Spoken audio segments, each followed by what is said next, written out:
Tighten all the way you can with your hand first. Once you cannot anymore, you can use vice grips to tighten it a bit more, and then you will release it in order to make sure you are within the specs, because it has to be run out, but I will show you that one as well, how to do it. Tighten it more with vice grips.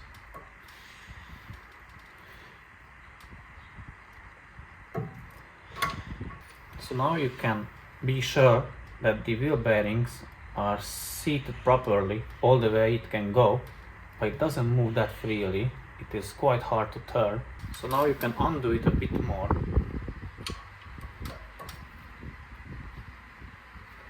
They spin more freely and better. Now we are going to put the brake disc on the top of the wheel hub, and we are going to put the new wheel bearing with the wheel hub within the specs.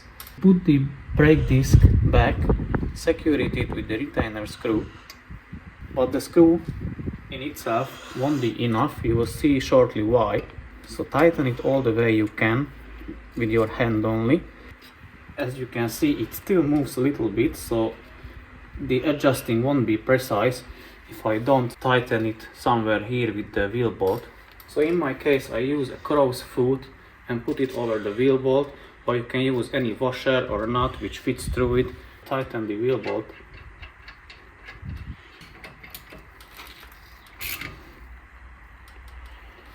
And make sure it is tight.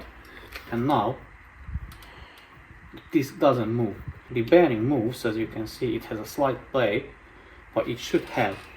The specs for this type, which is a W212 chassis, Mercedes E-Class, it has to be within 0.01 and between 0.02 millimeters.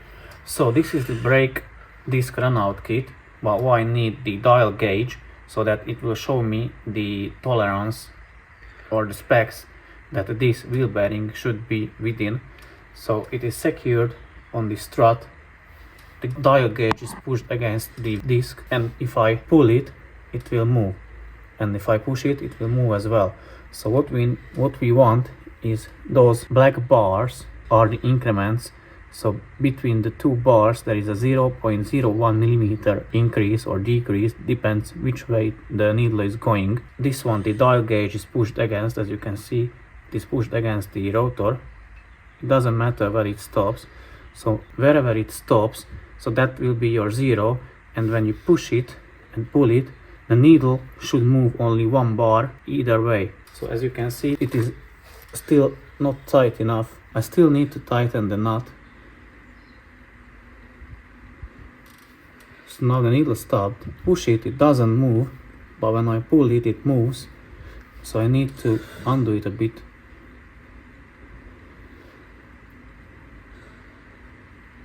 Yeah. I need to tighten it a bit more.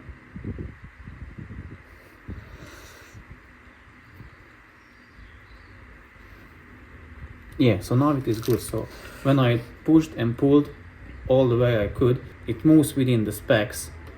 So now I can tighten the nut with this bolt. So what happened to me, I didn't have the bolt in the nut and I couldn't put it because of this lip.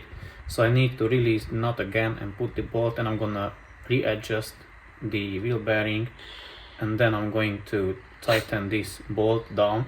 It should be tightened down to 8 Newton meters, but I messed up my small torque wrench, so I'm just gonna make it snug so that the nut doesn't move. So now that the wheel bearing is again within spec, I'm gonna tighten the bolt. Okay, this should be enough. Now we can check how it is spinning. It is spinning quite freely, so it should be good. Now I'm gonna put back the cap, reassemble the brake assembly, and then put back the wheel, and this should be good.